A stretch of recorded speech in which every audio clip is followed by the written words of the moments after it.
She had counted every door that slammed shut in her face. 47 doors. 47 rejections. 47 pairs of eyes that glanced at her worn-out shoes and empty backpack, with nothing but contempt. The 48th door was the 3-meter high iron gate of the Kincaid mansion, where cameras watched every second. Armed guards stood at attention, and the name of its owner made the entire city of Ashford hold its breath whenever it was spoken. Jace Kincaid, Mafia boss. A man who held both power and darkness in his hands. And Marin Cross? She had nothing. No money, no home, no one left in this world. But she possessed the one thing this powerful man was desperately searching for, without even knowing it himself. If this story touched your heart, please hit the like button and share it with others. Don't forget to subscribe and turn on notifications so you never miss our next emotional journey. Thank you for being with us. Marin had been standing there since the sky hadn't yet fully brightened. 6 o'clock in the morning, mist still clung to the treetops along the road leading up the hill, and the chill of early dawn seeped through her thin coat. She had been standing like that for nearly half an hour already, her amber eyes fixed on the towering black iron gate in front of her. Her chestnut-brown hair was neatly tied back at the nape of her neck, revealing a face made gaunt by hardship yet still touched with delicate grace. Her white shirt had yellowed with time, her jeans were old but clean, and her sneakers were worn down at the heels so badly that the calluses on the backs of her feet could be seen whenever she took a step. On her back was a small backpack holding everything she still owned in this world. The security camera turned slowly, its cold lens recording her image as though judging whether she was even worthy of existing in a place like this. Marin knew she was being watched. She also knew that with the way she looked, she didn't appear to be anything more than a lost drifter. But she didn't leave. She had come too far to turn back. The sound of heavy footsteps echoed from inside the gate. A bodyguard in a black suit approached, his face cold as stone, his eyes sweeping over her with open suspicion. He said something into the radio clipped to his shoulder, then stood there, staring at her as if she were a stain on the perfect picture of the estate. A few minutes later, another man appeared. He was entirely different from the bodyguard. He walked with the confidence of someone who held power, every step firm and deliberate.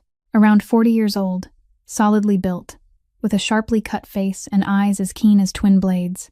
His salt and pepper hair was cropped neatly short, and the dark gray suit he wore looked more expensive than all the money Marin had earned over the course of the past year. Cole Ward. Marin didn't know his name, but she understood at once that he was the man who had the power to decide her fate in this place. He stopped a few steps away from her, his gaze traveling from the top of her head down to her worn shoes with contempt he didn't bother to hide. That look was one Marin knew far too well. She had seen it 47 times before. "This is private property," he said, his voice low and cold as steel. "What are you doing here?" Marin drew in a deep breath. She lifted her chin and looked straight into his eyes without blinking. "I'm here looking for work. I heard this place needs people." Cole arched a brow slightly, as though her answer was the most amusing thing he had ever heard. He folded his arms across his chest and tilted his head, studying her as if she were some strange creature. "We don't hire strangers," he said slowly, each word delivered as though he were explaining something to a child. "Especially the kind of person who looks like you. The kind of person who looks like you." Those words cut into the last piece of pride Marin still had like a blade. But she didn't step back. She had stepped back too many times already. "I'm not asking for charity." Her voice came out rough because she hadn't spoken to anyone in days, but it was still clear and steady. "I'm asking for work and fair pay for the labor of my own hands." Cole fell silent for a moment. His eyes narrowed, as if he were deciding whether she was reckless or simply too ignorant to understand whose gate she was standing in front of. Then he laughed, a short, dry laugh that held no trace of humor. "You've got nerve," he said. "But nerve alone isn't enough to walk into this place." He turned to the bodyguard and gave a small nod. "Get her out of here." The bodyguard moved toward Marin, his large hand reaching out as if he were about to seize her arm. Marin didn't retreat, but she knew she couldn't fight back. She closed her eyes, bracing herself for the feeling of being dragged away like a beggar being cast out. But then another sound broke through, the sound of a door opening, the sound of small feet running over gravel, and then a clear, bright voice rang out, tearing through the tense air. "Daddy, who's outside the gate?" Everyone turned toward the main door of the mansion. There, a tiny little girl stood on the stone steps, her pale bare feet peeking out beneath a light pink nightgown. Nyla Kincaid was only 5 years old, yet her clear gray eyes looked at the world with a curiosity far beyond her age. Her softly curling black hair was still tousled from sleep, and in her small arms she held a worn silver, gray stuffed rabbit, whose ears were nearly gone from being hugged too often. Cole immediately walked toward her, and his voice softened in a way that was surprisingly gentle. "Miss, go back inside. It's cold out here." But Nyla didn't listen. Her gray eyes had already found Marin standing outside the gate, and the curiosity in that gaze glowed like a tiny candle. She wasn't afraid of strangers the way other children were. Instead, she tilted her head and studied Marin as if trying to solve an interesting puzzle. Then, before Cole could stop her, Nyla ran down the steps, crossed the wide courtyard on her tiny feet, and stopped right beside Marin. She looked up at the unfamiliar woman, her gray eyes holding not the slightest trace of fear. "Daddy," the little girl said in her clear, sweet voice, turning toward the main door. "I like her hair. It's the color of chocolate." Marin stood there, not daring to move.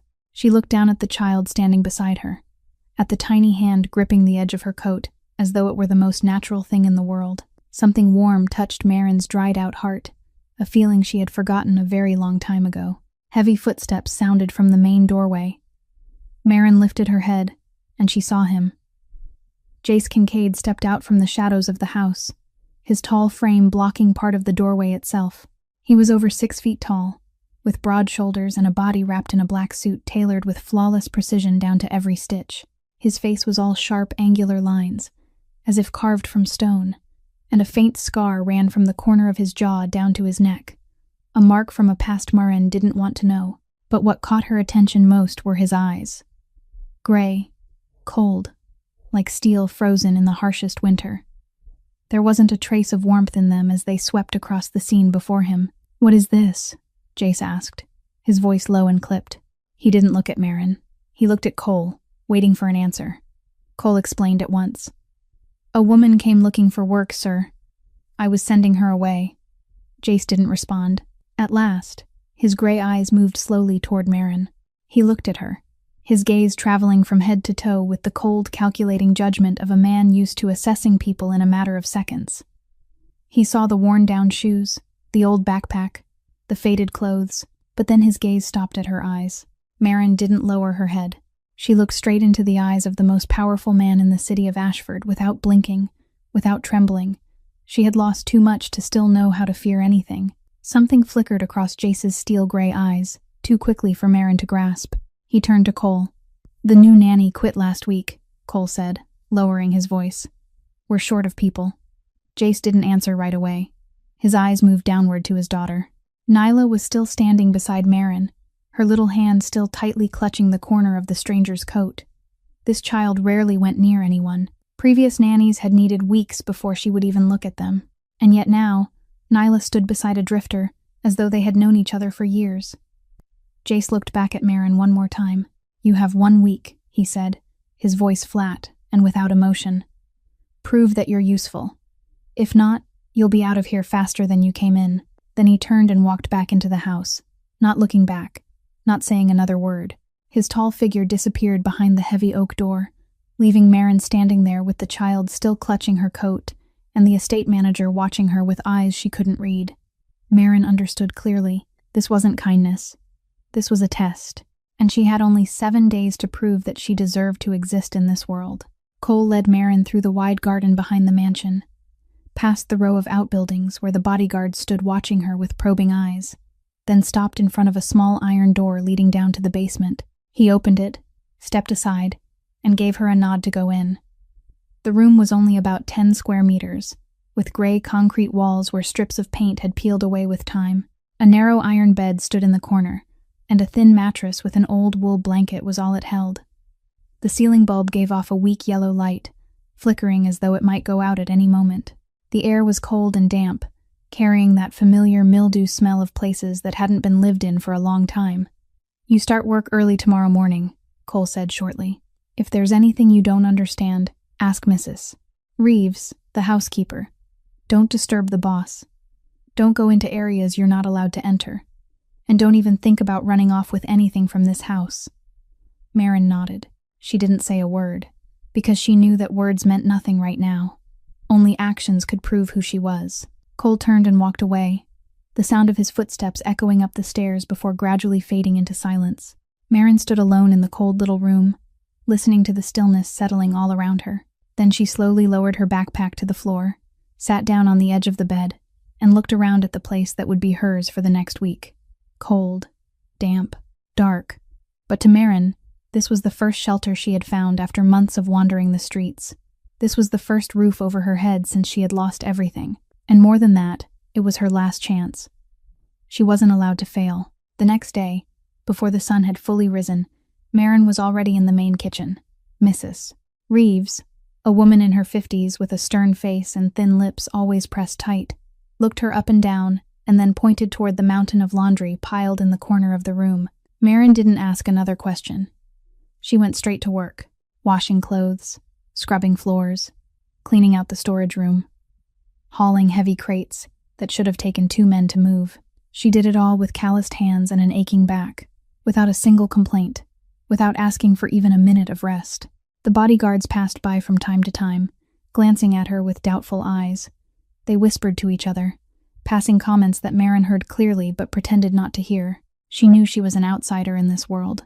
She knew they were waiting for her to make a mistake so they'd have an excuse to throw her out. But she didn't care. She only kept her head down and worked, letting sweat soak through the back of her shirt, letting her hands burn raw from soap and hot water, letting her body wear itself down to the point of numb exhaustion, because this was the only way she knew how to survive.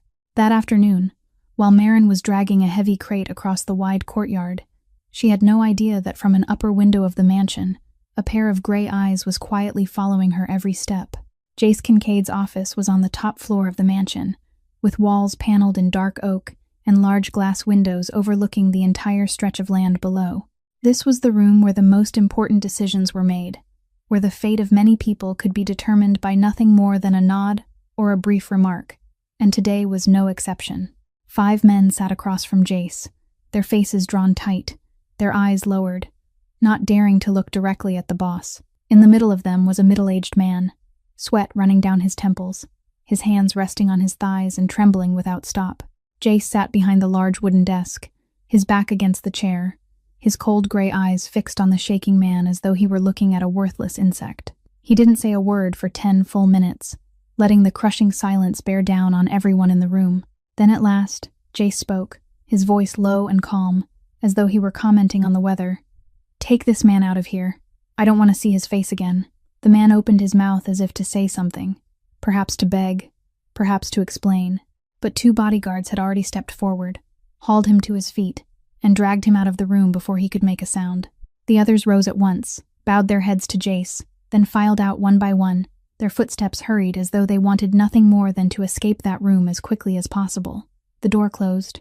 Jace was alone. He stood up and walked to the tall glass window, his eyes looking down at the wide courtyard below. The afternoon sun spilled over the treetops, laying streaks of golden light across the ground. And there in the middle of that courtyard, he saw her. Maren was pulling a cart piled high with laundry across the yard, sweat soaking the back of her shirt, damp brown strands of hair clinging to her forehead. She worked beneath the harsh sun, her hands never stopping, her feet never pausing. She didn't look up, didn't look around, only kept her head lowered and worked as though it were the only thing left in the world.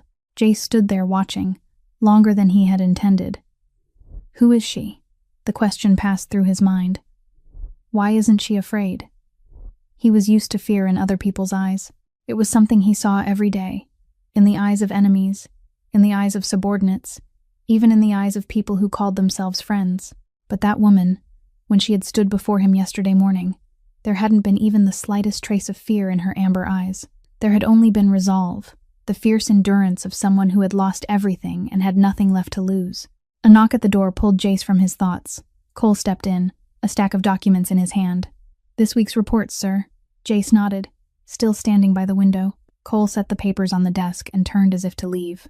But then Jace spoke, his voice carrying a note of casual indifference. "That woman," he said, without turning around. "How is she working?" Cole stopped, slightly surprised by the question. He looked out the window and saw Maren still laboring in the courtyard below. "Harder than anyone I've ever seen," Cole answered. "No complaints, no rest. She hasn't stopped for a single minute since this morning. Jace didn't respond.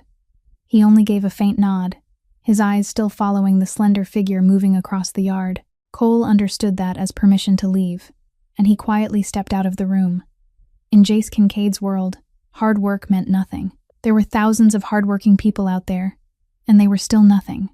But fearlessness, that was rare, and Jace Kincaid always paid attention to rare things. 3 days had passed since Maren first stepped into the Kincaid mansion. 3 days of endless working hours, hurried meals, and restless sleep in the cold basement room. That night, she lay on the old iron bed, her eyes wide open as she stared at the damp, stained ceiling.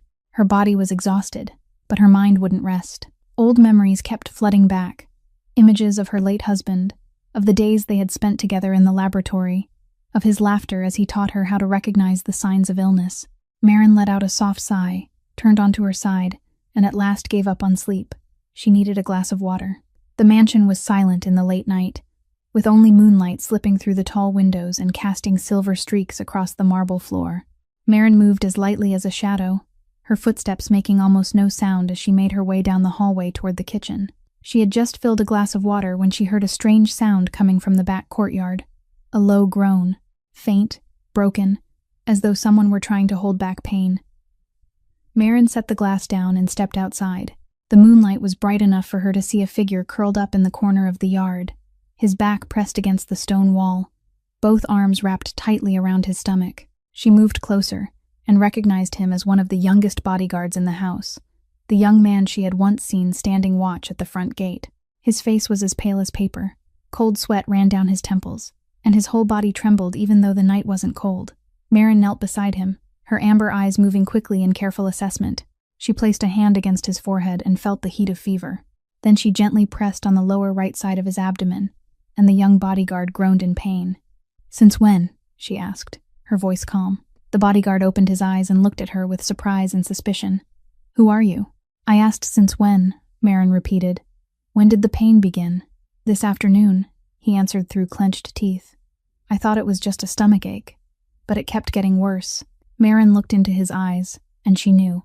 These symptoms were things her husband had taught her hundreds of times. Cold sweat, fever, sharp pain in the lower right abdomen, pain that worsened when pressure was applied and then released. These were signs of appendicitis in its early stage, and if it wasn't treated in time, it could turn into disaster. She rose to her feet at once. "Don't move. I'll be right back." Maren ran into the mansion, her heart pounding hard. She knew she had no authority in this house. She knew she was nothing more than the lowest hired help, but she also knew that if she did nothing, that young man might not survive the night. She found Cole Ward sitting in the duty room of the bodyguard's wing, and his eyes widened when he saw her appear in the doorway, breathing hard.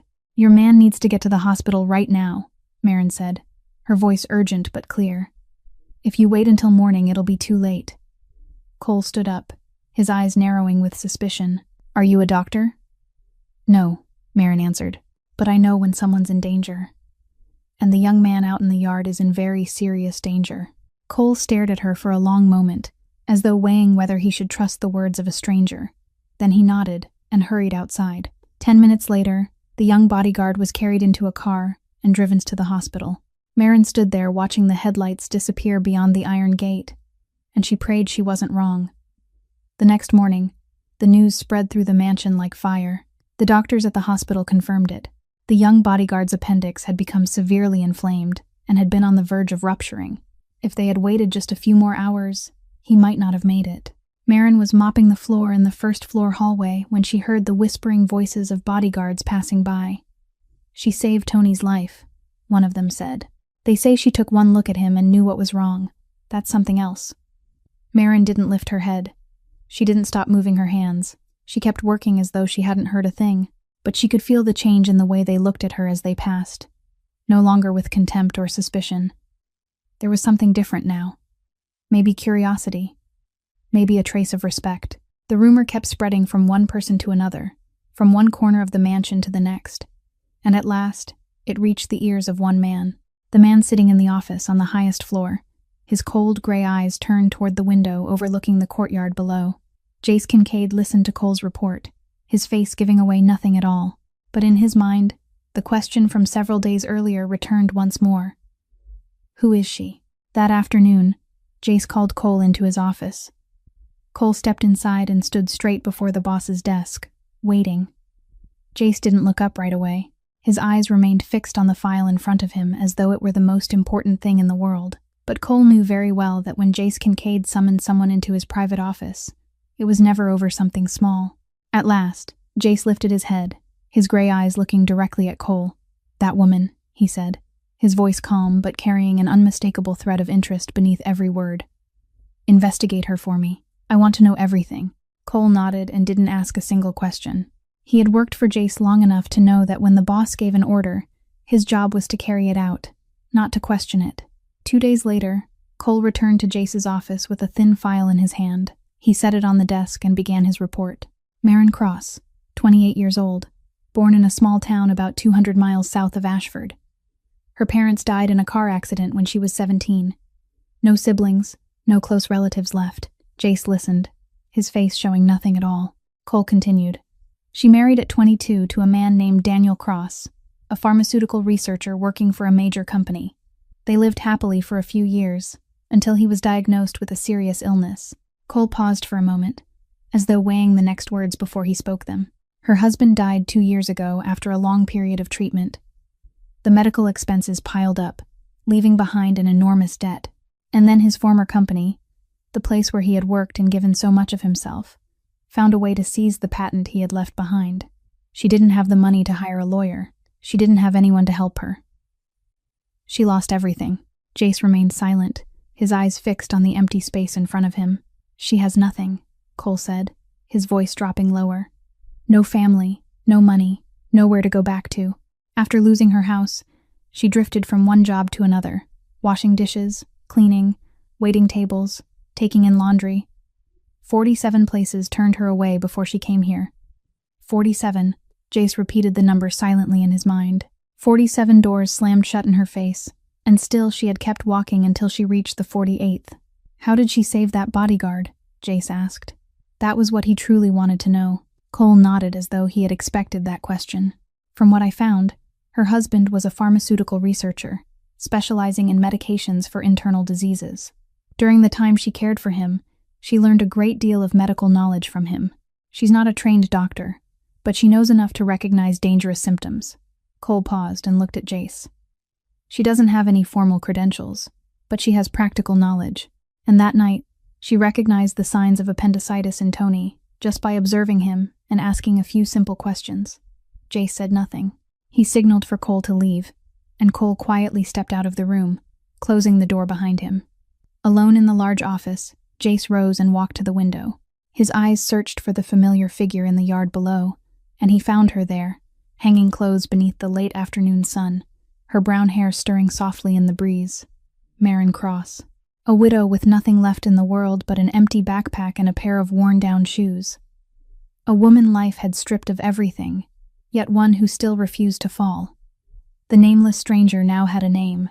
Interesting, Jace murmured, his voice low enough for only himself to hear. For the first time in many years, something had stirred Jace Kincaid's curiosity, and he couldn't explain why that fact left him feeling so deeply uneasy.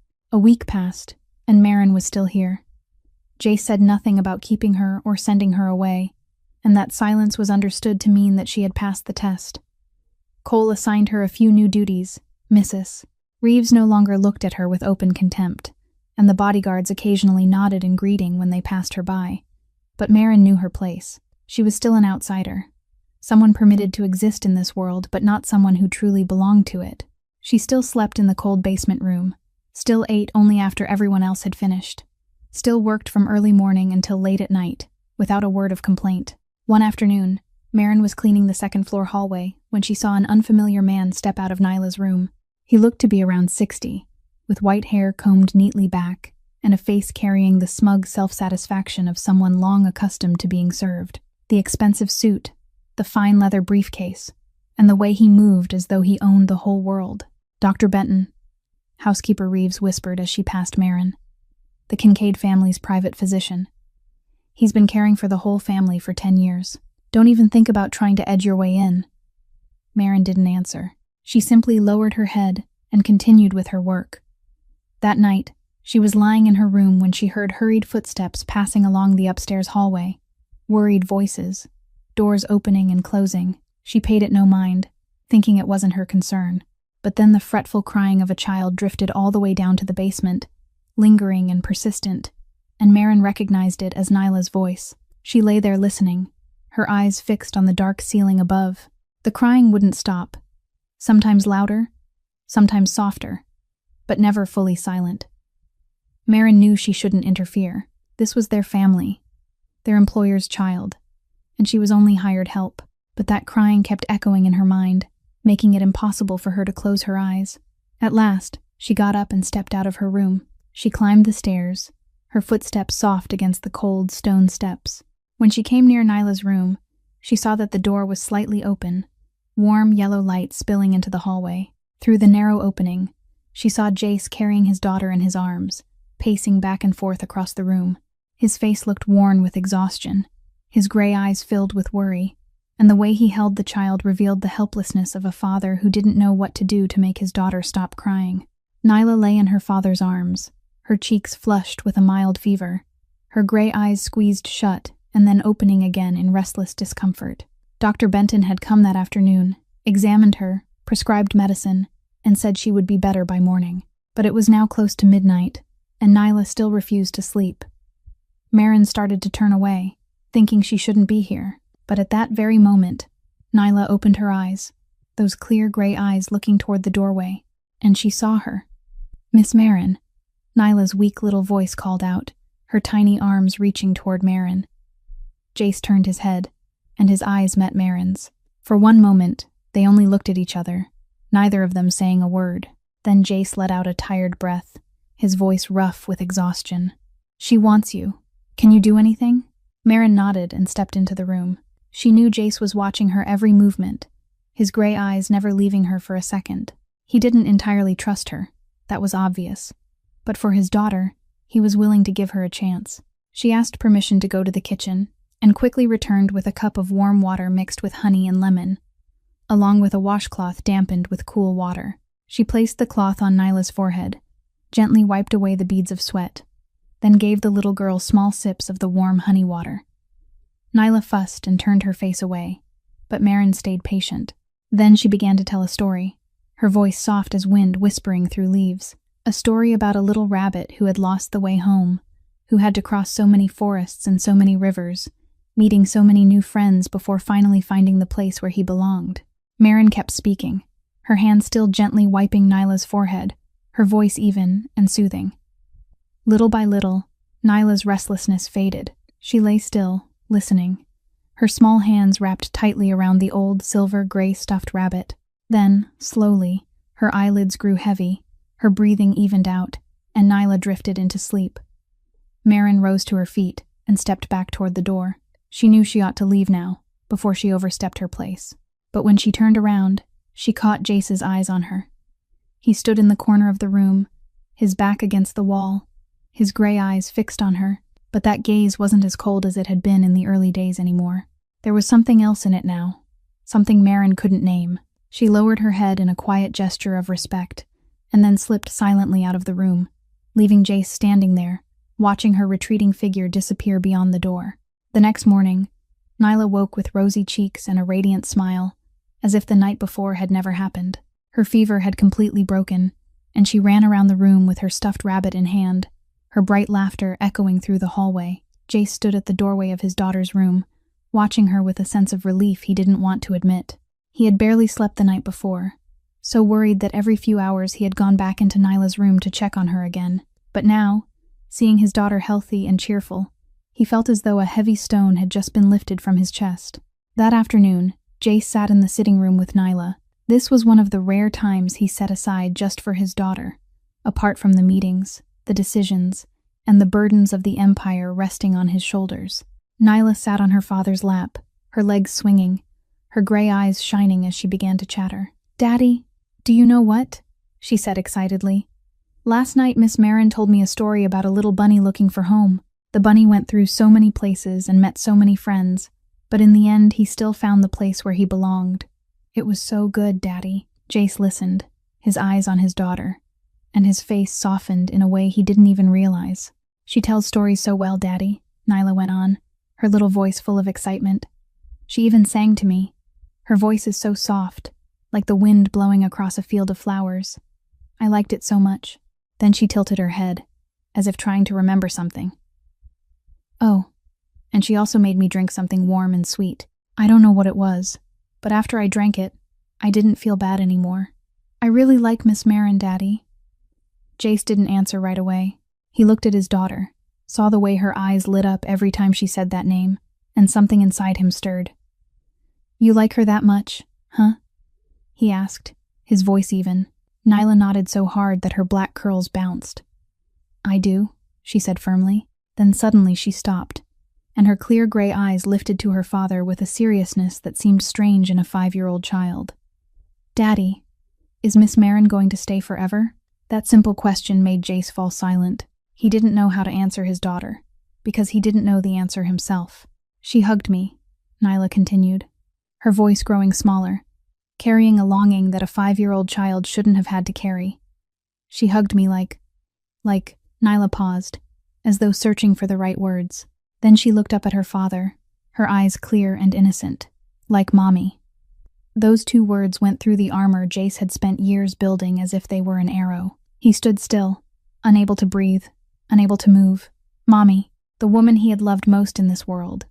The woman who had gone too soon, leaving him alone with a daughter still too young to remember her mother's face. Nyla didn't know who her mother had been. She only knew her through photographs, through the stories Jace told from time to time.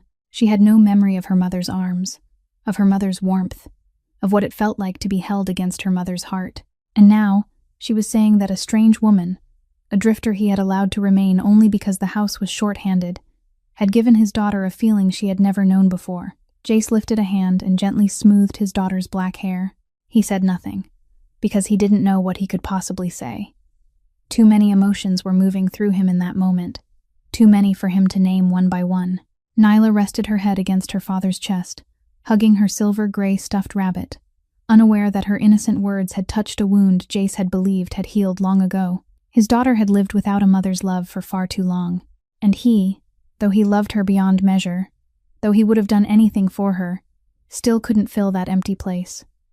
From that moment on, something inside Jace began to change. He didn't know what it was, couldn't explain it, but whenever he thought of the woman with amber eyes and chestnut brown hair, he no longer saw only a servant. There was another woman in the Kincaid mansion whom Marin had never met, but she knew the woman existed through the servants' whispers and the reverent looks in the bodyguards' eyes whenever they passed the 3rd-floor wing.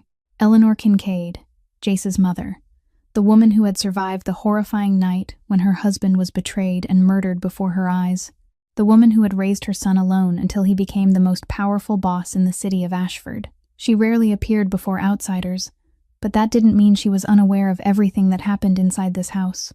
One morning, while Marin was cleaning the 2nd-floor hallway, Mrs. Reeves approached her with a tense expression. "Mrs. Kincaid wants to see you," the housekeeper said, her voice edged with unease. "Right now. Don't keep her waiting." Marin nodded, set the bucket and rag down on the floor, then followed Mrs. Reeves up to the 3rd floor. Her heart beat a little faster, but her face remained calm. She didn't know what was waiting for her, but she had learned that fear didn't help in situations like this. Eleanor Kincaid's room was spacious and elegant, filled with classic oak furniture and deep blue velvet curtains. She sat in an armchair by the window, a teacup in her hand, her sharp gray eyes looking out over the garden below. 58 years old, with white silver hair swept neatly into a high knot, and a face made severe by life, yet still holding the beauty of a long-vanished youth. She resembled Jace with startling force, especially in the eyes, cold and sharp like twin blades that could cut straight through a person's soul. "Sit down," Eleanor said without turning around. Her voice wasn't loud, wasn't soft, yet it carried the kind of authority that didn't need shouting to be obeyed. Marin walked to the chair across from her and sat down, her back straight, her hands resting on her lap. She didn't lower her head, didn't avoid Eleanor's gaze when the older woman finally turned to look at her. Eleanor studied her for a long moment, gray eyes sweeping from the neatly tied chestnut brown hair to the hands roughened by labor. Then she spoke, her voice cold as ice. "What do you want from my son?" The question was blunt, with no politeness, no social grace, no attempt to soften the edge. Exactly the way a person would speak after living too long in a world where belief in anyone had become impossible. "A job," Marin answered, her voice steady. "Nothing more, nothing less." Eleanor lifted one brow slightly, as though the answer wasn't what she had expected. "Everyone wants something from the Kincaid family," she said slowly. "Money, power, protection. Do you think I'll believe that you're different?" Marin looked straight into Eleanor's eyes without flinching. "I used to have all of those things," she said, her voice gentle but certain. "A husband who loved me, a home, a future. Then I lost all of it. Everything." She paused for a moment, as though swallowing the pain those memories still carried. "Now I only want a place to sleep and work to do. If you don't believe me, then send me away. I won't beg." Eleanor fell silent. She looked at Marin, her gray eyes unblinking, as though trying to read every thought hidden behind that calm face. Marin didn't look away. Life had taken too much from her for her to fear anything anymore. "You're brave," Eleanor finally said, the corner of her mouth lifting in a smile that was difficult to read, or foolish. "I haven't decided which one yet." Marin didn't answer. She only sat there, waiting for the verdict. "Fine," Eleanor said after a long stretch of silence. "You stay." She set her teacup down, her gray eyes locking onto Marin's. "But I'm watching.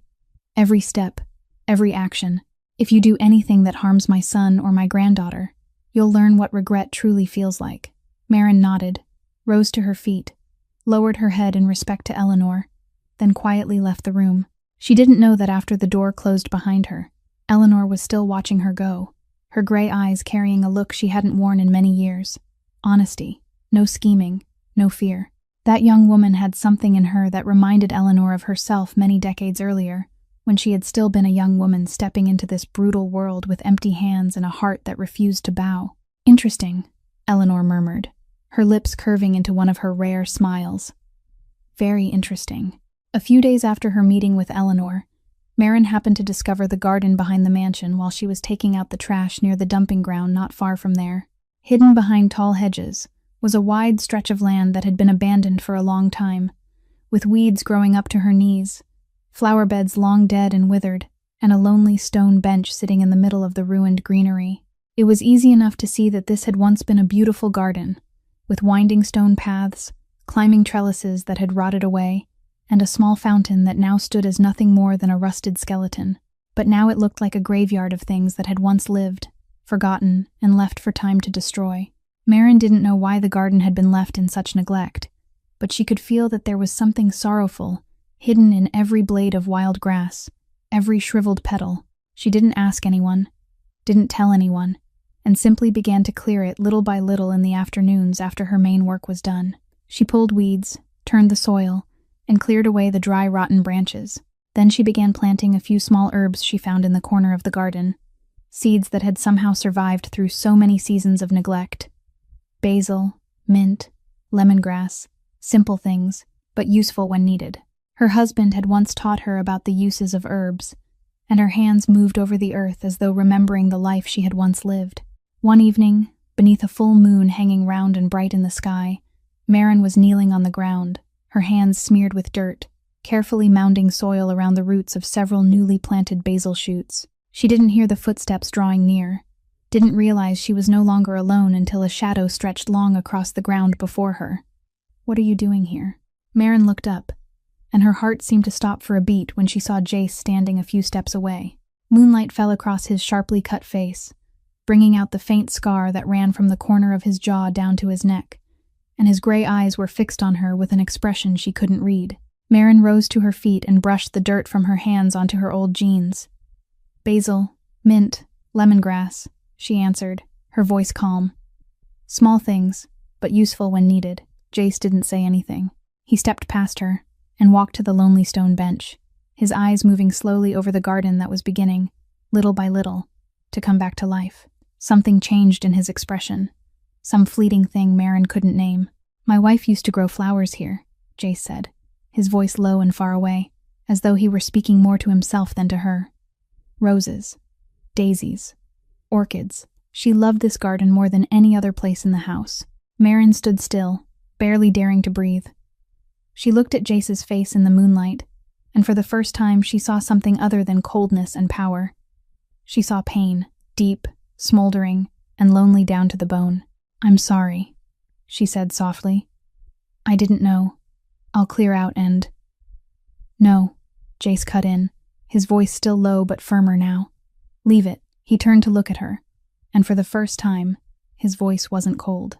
There was no command in it, no threat, only weariness, loneliness, like a man who had carried too much for too long and no longer had the strength to pretend he was unbreakable. Maren nodded and said nothing more. She bent to pick up the small shovel on the ground, but her foot slipped on the damp earth and she lost her balance. She pitched forward, but before she could hit the ground, a hand caught her by the arm and held her steady. Maren looked up and realized that Jace's face was only inches from hers. His gray eyes looked straight into hers, deep and unreadable. His hand was still wrapped around her arm, warm and firm, and she could feel the strength in every finger. Her roughened hand rested within his large one, and something passed between them in that moment, an invisible current that made them both go still, neither of them speaking. Moonlight poured down over them, covering them in a pale silver glow. The night breeze moved gently through the air, carrying the scent of the basil and mint she had just planted. And in that still moment, the world seemed to stop turning, leaving only two people standing face to face in a garden that had once died, but was slowly being brought back to life. Jace was the first to let go. He stepped back, his eyes still on her, and then without a word, he turned and walked away, disappearing into the shadows. Maren remained standing there, watching his retreating figure, her arm still warm where he had touched her. She didn't know what had just happened, but she knew that something was changing between them, and she wasn't sure whether she ought to be afraid or hopeful. That night, Jace couldn't sleep. He stood by the window in his office, a glass of whiskey in his hand, looking down at the garden slowly coming back to life beneath the silver moonlight, and he saw her there. Maren was sitting alone on the old stone bench, her eyes lifted toward the night sky. She didn't know anyone was watching, didn't know that from the upstairs window, Jace's gray eyes were following every small movement she made. The night breeze moved softly, stirring the brown strands of her hair around her face, and the moonlight fell across her shoulders like a shawl woven from silver. What is she thinking? The question passed through Jace's mind before he could stop it. Is she lonely? Sitting alone in the middle of the night like that, with no family, no loved ones, no one left in this world to miss or to be missed by. Just like him, Jace took a sip of whiskey, letting the sharp burn spread through his throat, but it couldn't scorch away the thoughts taking hold of his mind. Since when had he begun to care? Since when had he begun noticing the way she worked, the way she spoke to Nyla, the way she stood straight before him without the slightest tremor of fear? Since when had that slender figure begun appearing in his thoughts at the most unexpected moments? He startled at the force of those thoughts. This wasn't him. Jace Kincaid didn't care about anyone beyond his daughter and his mother. Jace Kincaid didn't let anyone step into his world, because every time he opened his heart, he lost something precious. His father, his wife. He had built walls high around his heart, and he had no intention of letting anyone tear them down. He set the glass on the windowsill, meaning to turn away, meaning to step back into the darkness of the room and forget the woman sitting in the garden below. But before he could walk away, his feet stopped, and he turned to look one more time. Maren was still sitting there, her amber eyes lifted to the star-filled sky, her delicate face lit by the moon. She looked fragile, but Jace knew that beneath that fragile appearance was a heart stronger than most people he had ever known, and something inside him stirred. Gently, almost too faint to notice, but it was there, a feeling he had thought had died with his wife many years ago. Jace Kincaid, the man who feared nothing in this world, felt fear for the first time. Fear of the very emotions rising in his own heart. Mrs. Reeves was the first to notice the change. After more than 10 years serving as housekeeper in the Kincaid mansion, she had learned how to read her employer through the smallest gesture, the briefest glance. And lately, she had been seeing things she didn't like. Jace had started asking about that woman, even if only in questions that seemed casual on the surface. He lingered longer whenever he passed the places where she was working, and his cold gray eyes, the very eyes Mrs. Reeves had always prided herself on understanding, now carried something she couldn't control. Mrs. Reeves didn't like this at all. She had devoted her entire life to the Kincaid family, from the days when she was a young girl until now, when her hair had turned gray and her back had begun to bend. She was the one who managed everything in this house, the one who knew every secret, every hidden corner, and now, a drifter who had come from nowhere, was threatening the place she had spent years building for herself. One morning, while Maren was cleaning the hallway, Mrs. Reeves approached her, her eyes cold as ice. "Who do you think you are?" she asked, her voice sharp with bitterness. "A drifter taken into this house, and don't think you can climb any higher. I see the way you look at the boss. Don't you dare dream." Maren didn't lift her head. She kept wiping the floor as though she hadn't heard a word. That silence only made Mrs. Reeves angrier. She walked away, but the look in her eyes promised this wasn't over. A few days later, Dr. Benton came to the mansion to give Eleanor her regular checkup. He had been the Kincaid family's private physician for 10 years, a position that had brought him not only money, but status and power as well. But lately, he had been hearing rumors about the woman who had saved a bodyguard's life and cared for Miss Nyla when the little girl had a fever. A woman with no credentials, no standing, and yet she had dared to step into his domain. After finishing Eleanor's examination, Benton found a way to speak with Jace in private. "Mr. Kincaid," he began, his voice formal but carrying calculation beneath it. "I must warn you about a problem." Jace sat behind his desk, his gray eyes on Benton without expression. "What problem?" "That woman," Benton said. "She has no medical license. Who knows what she gave Miss Nyla to drink? It's very dangerous. I've heard she also treated one of your bodyguards on her own without anyone's permission. That's extremely reckless behavior, and could have led to serious consequences." Jace remained silent, but his eyes narrowed slightly. Benton went on, lowering his voice as though sharing a secret. "People like that usually have an agenda, sir. They get close to powerful families, pretend to be obedient and useful, and then slowly earn trust. You should be careful. I only want to protect your family." Jace nodded and dismissed him with a gesture. But after the door closed, he sat there alone, and Benton's words settled in his mind like seeds of doubt. He knew Benton might have motives of his own, but that didn't mean everything he said was wrong. Maren Cross. He didn't really know anything about her beyond what Cole had investigated, and in his world, trust was a luxury that could get a person killed. That afternoon, Jace watched Maren crossing the courtyard with different eyes than before. No longer with vague curiosity or a quiet stirring he couldn't name. There was something colder there now, something more guarded. And Maren, without even turning around, could feel that change in his gaze. The following week, another matter demanded Jace's attention. A rival group from the southern part of the city had caused trouble in one of the areas under Kincaid control. They had vandalized a business, threatened the people operating under Jace's protection, and left behind a clear message of defiance. Jace decided to handle it himself. He didn't need to. He had dozens of men who could have taken care of it for him. But sometimes, the boss's presence sent a stronger message than any words ever could. The meeting took place in an abandoned warehouse on the edge of the city. Jace walked in with Cole and 4 bodyguards behind him, his gray eyes sweeping across the room with absolute coldness. The leader of the rival group stood in the middle, trying to look calm, but Jace could see the sweat sliding down the man's temple. "This is your only warning," Jace said, his voice as calm as if he were talking about the weather. "Next time, there won't be a warning." The man opened his mouth as though he meant to say something, perhaps an excuse, perhaps a challenge, but when his eyes met Jace's, every word died in his throat. He saw something in those gray eyes, something colder than ice and crueler than death. He swallowed, gave a quick nod, and stepped back. The confrontation ended without a single drop of blood being spilled. On the drive back, Jace sat in the rear seat of the black car, his eyes turned toward the window, his face unreadable. Cole sat beside him in silence for a long while before finally speaking. "Boss, lately you seem different." Jace didn't turn his head. "Different how?" "I don't know," Cole said slowly, as if weighing every word.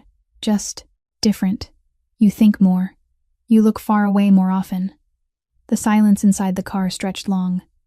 Then Cole asked, his voice lower now, "Is it because of her?" Jace didn't answer. He kept looking out the window, where the city lights slid past like blurred streaks in the dark. His silence was a clearer answer than any words could have been. Cole didn't ask again. Ever since Maren had appeared, something had been changing. Jace could feel it, and he didn't like it. In his world, change was dangerous. Letting someone get close meant risking losing them, And he had already lost too much: his father, his wife. He wasn't sure he could endure another loss. Keep your distance, Jace told himself. Be cold again. Push her away before it's too late. But his heart wouldn't obey his mind, and in the shadows of the Kincaid mansion, the snakes had already begun to bear their venom. That afternoon began like any other, until the terrified scream of a servant tore through the stillness of the Kincaid mansion. Marin was working in the first-floor hallway when she heard the commotion coming from the sitting room. She ran toward it, and the sight before her made her heart seem to stop. Eleanor Kincaid lay on the floor, her slender body curled in pain, her face pale as paper, her lips turning blue from lack of oxygen. She clutched her chest and gasped for breath, cold sweat running down her temples. Jace was kneeling beside his mother, and for the first time, his face showed utter panic. His gray eyes were no longer cold. They were filled with the fear of a child about to lose the only loved one he had left. "Mother," he called, his voice trembling. "Mother, I'm here. You have to stay with me." Dr. Benton was summoned at once. He entered wearing a grave expression, a medical case in his hand, and quickly began examining Eleanor. After a few minutes, he rose to his feet and shook his head with visible concern. "An acute heart attack," Benton declared, his voice heavy with urgency. "Very serious. I need to inject medicine immediately to stabilize her heartbeat." He opened his case and took out a syringe and a vial of medication. Marin stood in the corner of the room, watching everything with amber eyes that missed nothing. She looked at Eleanor, at the symptoms, at the way she was breathing, the color of her skin, the place where the pain struck. And something wasn't right. She had watched her husband battle illness for years, had learned how to observe, how to recognize the signs ordinary people overlooked. Eleanor's symptoms didn't fully match a typical acute heart attack. The way she hurt, the location of the pain, the color of her lips, all of it pointed to something else. And then she remembered. The medications Benton had prescribed for Eleanor during a recent examination. She had seen them while cleaning Eleanor's room, had read the names on the boxes. One of those drugs, if taken together with the blood pressure medication Eleanor was already using, could trigger a dangerous reaction. Her husband had warned her about that interaction once, one of the lessons he had taught her about pharmaceuticals. Marin knew she shouldn't interfere.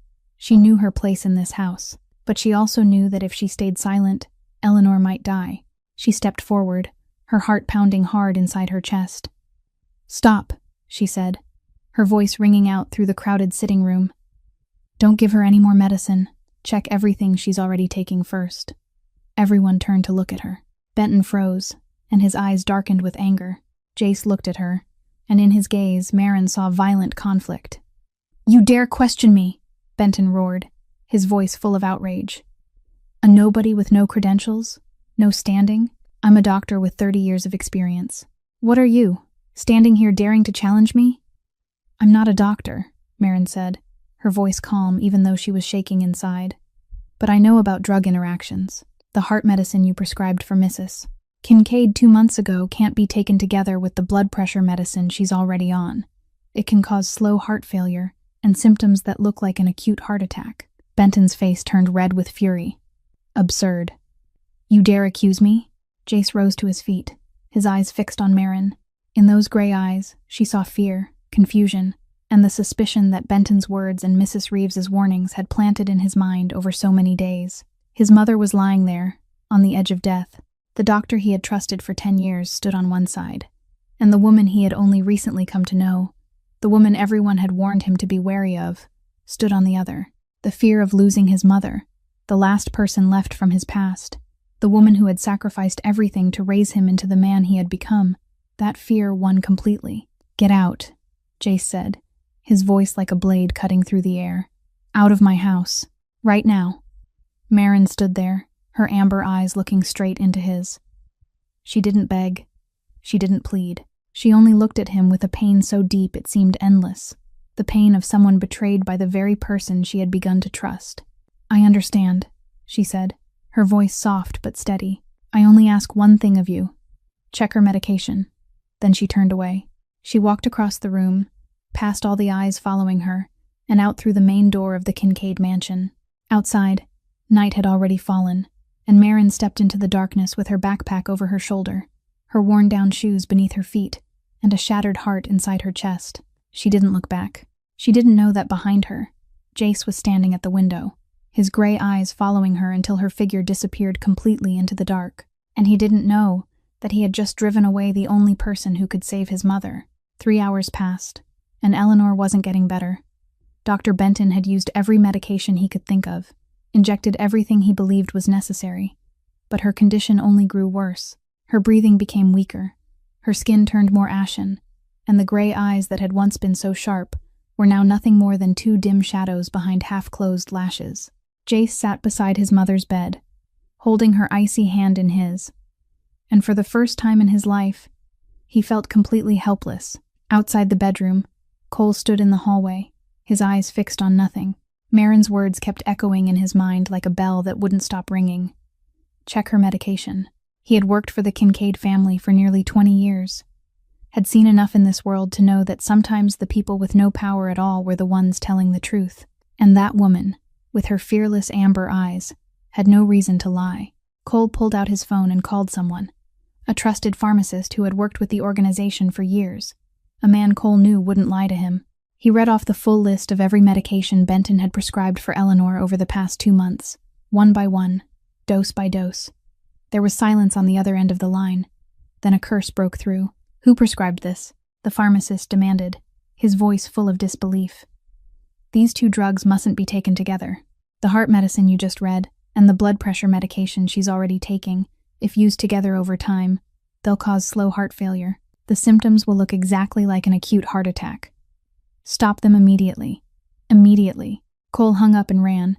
He ran faster than he had at any time in his life, ran down the hallway, shoved open the bedroom door, and burst inside. Boss. His voice came out breathless. She was right. It's the medication. The 2 drugs Benton prescribed mustn't be taken together. They're causing all of this. It has to stop right now. Jace shot to his feet, his gray eyes widening. He looked at Cole, then at Benton standing there with a face gone pale, then back at his mother lying there, barely clinging to life on the bed. The world around him seemed to collapse. The one person who can save her, he thought, horror spreading through his body like ice water. I drove her away. He didn't say a word. He turned and ran through the hallway, down the stairs, out of the mansion like a storm breaking loose. He jumped into the black car waiting at the front, started the engine, and slammed his foot on the gas, the tires shrieking against the pavement as the car shot into the night. He didn't know where she was. He only knew she had left on foot, with no money and nowhere to go. The bus stop. The thought flashed through his mind. The bus stop at the end of the road leading out of this area. The only place where she could catch a ride out of the city that late at night. He drove like a madman, running red lights, tearing through empty streets, his heart pounding so hard it felt like it might burst from his chest. And then he saw her. Marin sat alone on the old iron bench at the bus stop, her backpack resting on her lap, her eyes fixed on the darkness ahead. The pale streetlight fell across her face, bringing out the weariness there and the deep sorrow inside her amber eyes. She was waiting for the last bus out of the city, out of the place where she had begun to believe she belonged. The black car screeched to a stop. The door flew open, and Jace stepped out. Beneath the streetlight, the most powerful man in Ashford looked like a ghost. Red eyes, ragged breathing, shaking hands. His expensive suit was rumpled, his black hair disheveled. All the coldness, all the authority, all the walls he had spent years building around himself had fallen apart. Marin looked at him and said nothing. She didn't stand, didn't run, only sat there and watched him with unreadable eyes. Jace stepped in front of her. Then slowly, as though every bone in his body had to fight against the pride that had long ago become part of his blood, he dropped to his knees. The powerful crime boss knelt on the cold ground of a deserted bus stop, his gray eyes lifted to the woman he had cast out. "I was wrong," Jace said, his voice breaking apart like glass shattering across stone. "I was a fool. You were right. The medication caused all of it." Marin still said nothing. She only looked at him, her amber eyes deep and impossible to read. "My mother is the last person I have left," Jace went on, his voice shaking. "She suffered her whole life because of me. She watched my father die right in front of her and still found the strength to stand up and raise me into the man I became. I can't lose her. I can't." He lifted his head, and Marin saw something she had never seen before in those gray eyes. Tears. I'm begging you, Jay said, his voice collapsing completely. Save my mother. I'll do anything. Anything you want. Just save her. Marin looked down at the man kneeling at her feet. She didn't see the powerful boss. She didn't see the man who had thrown her out as though she were nothing. She saw only a son on the verge of losing his mother, a heart breaking apart, a soul begging to be saved. She rose to her feet. Her backpack slipped to the ground. Forgotten. Get up, she said, her voice calm and certain. Every minute matters. Jace looked at her, his reddened eyes filled with hope, and when she held out her hand to help him stand, he knew she wouldn't leave. She would stay. She would save his mother, and he would owe her for the rest of his life. The black car sped back toward the Kincaid mansion through the dark night, Jace at the wheel with reddened eyes fixed straight ahead, while Marin sat beside him, her hands clenched tightly on her lap, her mind already mapping out what needed to be done. The moment they entered Eleanor's bedroom, Marin didn't waste a second hesitating. She stepped to the bedside, her amber eyes moving quickly over the medicine bottles, the medical equipment, and Mrs. Kincaid's condition. Eleanor was still lying there, breathing weakly, her skin pale and ashen, but she was still alive. There was still time. Stop every medication Benton prescribed, Marin said, her voice calm but firm. Call another cardiologist. Right now. Cole nodded and left the room, his phone already pressed to his ear.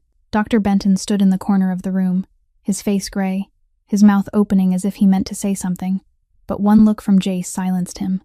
He knew he was finished. Not only his career, but perhaps much more than that. While they waited for the new doctor to arrive, Marin began doing the basic things she knew could help Eleanor through the crisis. She gently raised the head of the bed so Eleanor could breathe more easily, then placed extra pillows beneath her back to ease the pressure on her chest. She checked the blankets, making sure Eleanor's body was kept warm but not overheated. She found a clock and began monitoring Eleanor's breathing, counting every breath, noting every smallest change. Jace stood there watching her work, and for the first time in his life, he felt completely useless. He was the most powerful boss in this city. He could make 1,000 people tremble with nothing more than a glance. Yet before his mother's illness, he could do nothing. "What can I do?" he asked, his voice rough and hoarse. Marin lifted her head and looked at him. "Heat some water. Bring more clean towels. And if you can, find a blood pressure monitor." Jace nodded and moved at once. No questions, no hesitation. For the first time in years, he took instructions from someone else and followed them without a word of protest. He came back with a basin of warm water and clean towels.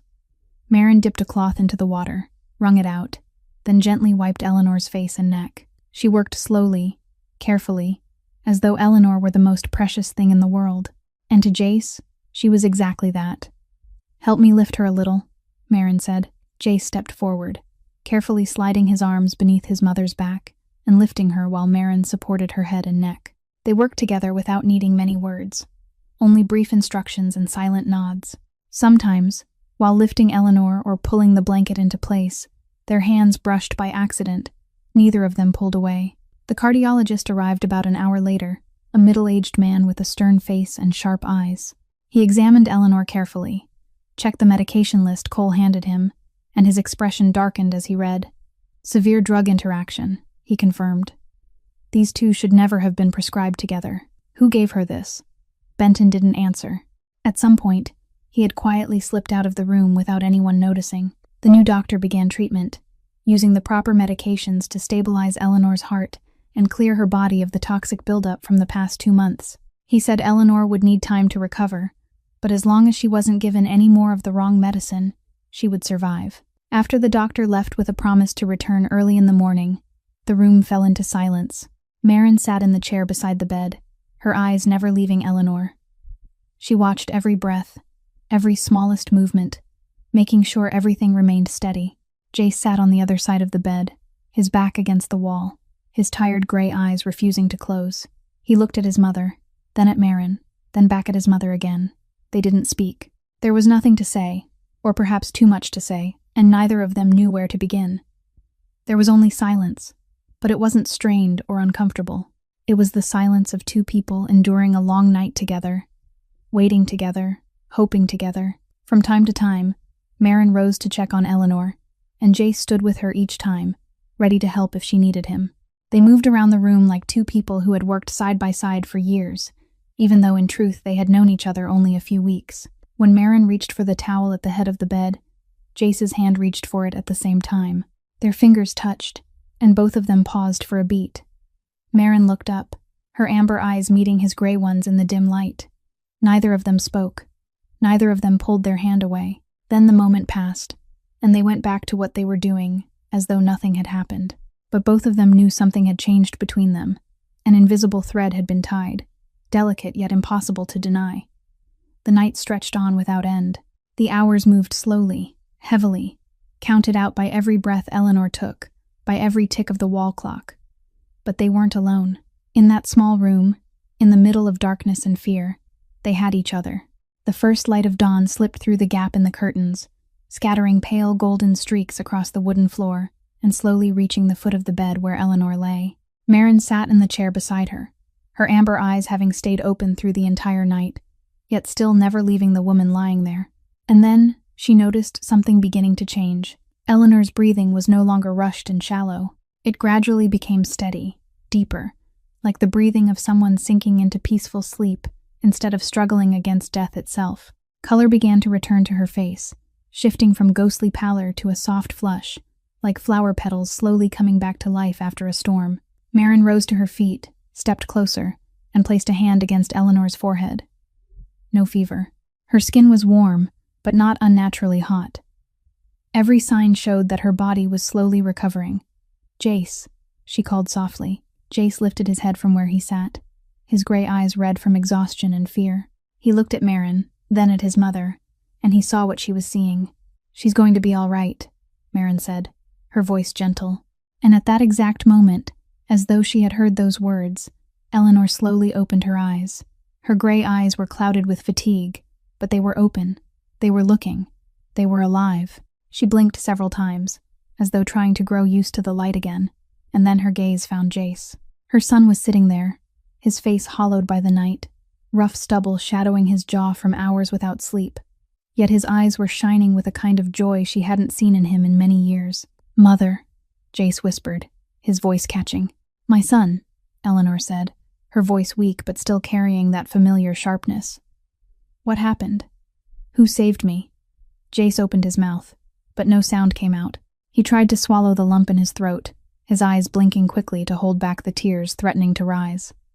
"She did, Mother," he finally managed, his voice breaking apart. "The woman I almost threw away." Eleanor turned her head, and her gray eyes found Maren standing at the foot of the bed. The young woman with chestnut brown hair left disheveled by a sleepless night, her old shirt wrinkled and worn, but her amber eyes still calm and gentle. "Who are you?" Eleanor asked. Maren gave a faint smile, a tired smile but an honest one. "Just a housemaid, ma'am." Eleanor looked at her for a long moment, her sharp gray eyes moving across every line of Maren's face as though reading a book written in a language only she could understand. Then she slowly shook her head. "No," she said, her voice weak but certain. "You're not a housemaid." Maren didn't answer. She only stood there, the smile still resting on her lips, while something warm shimmered in her amber eyes. And then a broken sound filled the room. Maren turned and saw Jace collapse back into the chair, his broad shoulders shaking, his face buried in his hands. The most powerful man in the city of Ashford, the man who made thousands tremble, the man who hadn't cried since the day his wife died, was breaking apart like a child. Everything he had held inside for so many years, the fear of losing his mother, the pain of losing his wife, the loneliness of carrying an empire on his back alone, the crushing pressure of always having to be strong and never being allowed to break, all of it came pouring out in those strangled sobs. Maren stood there, looking at the man who was crying. She said nothing. There were no words for a moment like this. She only walked to him, slowly, gently, and placed her hand on his shoulder. That was all.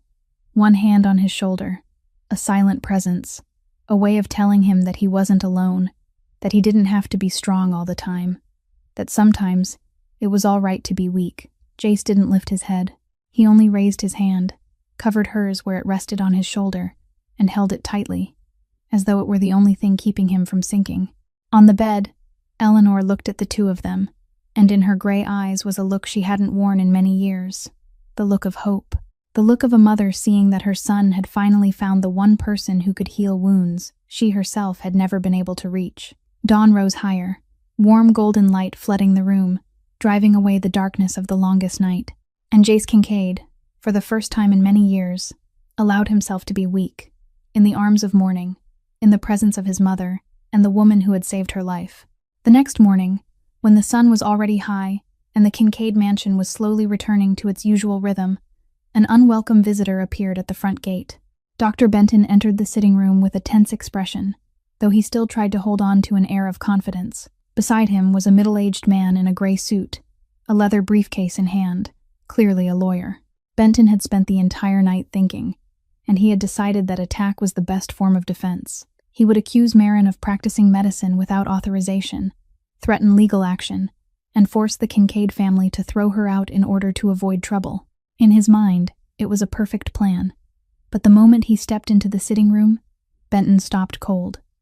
Jace stood beside the fireplace, his gray eyes as cold as ice as they fixed on him. Cole stood nearby, his face unreadable. And in the center of the room, seated in a wheelchair with a blanket draped across her lap, was Eleanor Kincaid. She looked weaker than she had a few days earlier, but her sharp gray eyes were still burning bright, and when they turned toward Benton, he felt as though she could see straight through him. Marin stood quietly in the corner of the room, watching. She said nothing, only stood there with her hands clasped before her, her face calm. Benton swallowed hard, trying to steady himself. He stepped forward and forced a smile he hoped looked warm. "Mrs. Kincaid," he began, his voice sweetened. "I'm so glad you've recovered. It truly is a miracle. But I must warn you, that woman," he pointed toward Marin.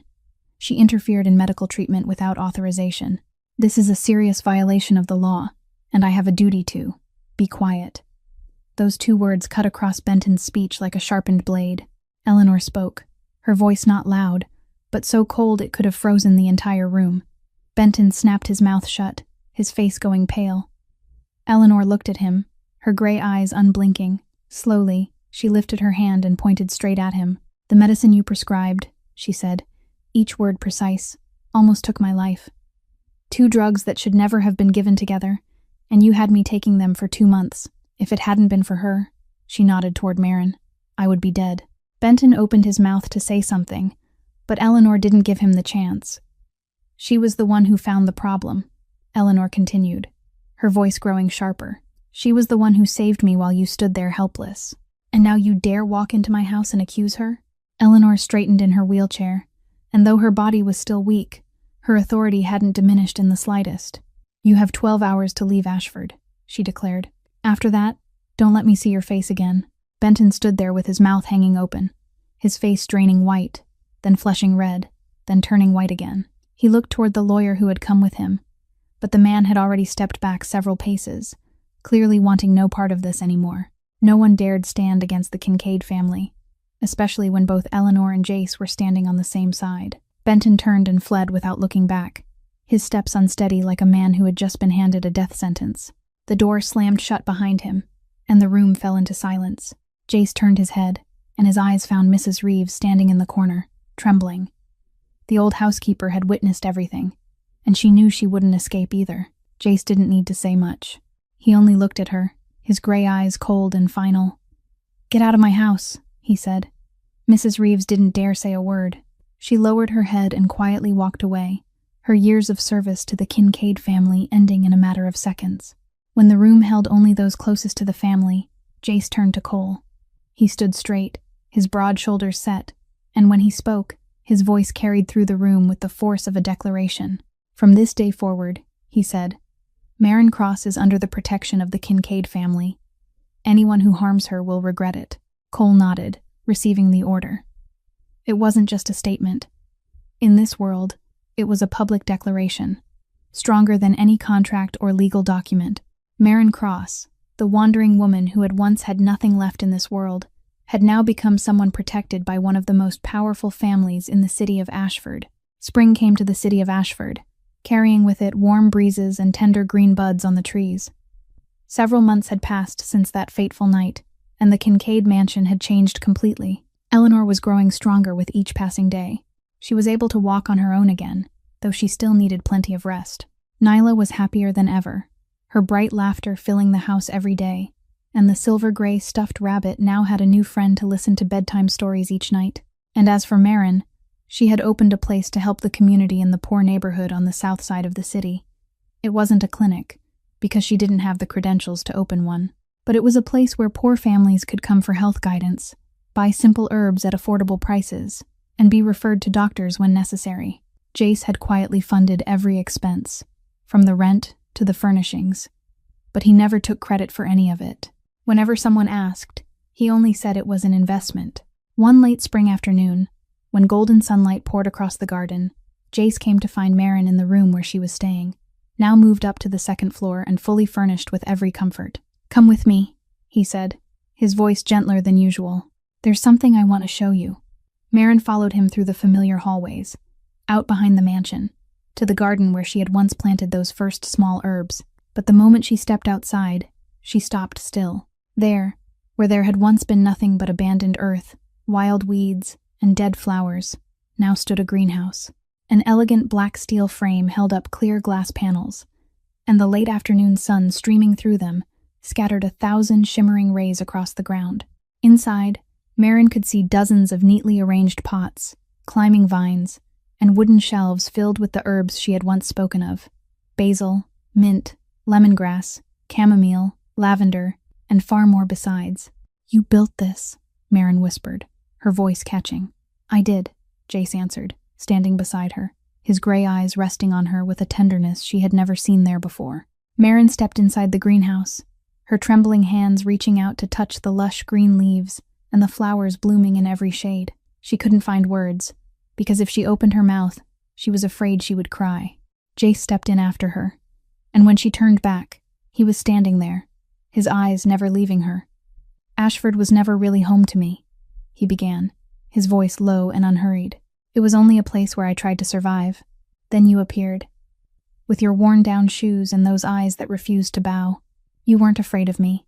You didn't need my money. You only wanted to work." He moved closer and reached for her hand. Her roughened hand rested in his large, warm one, and Marin felt her heart begin to race.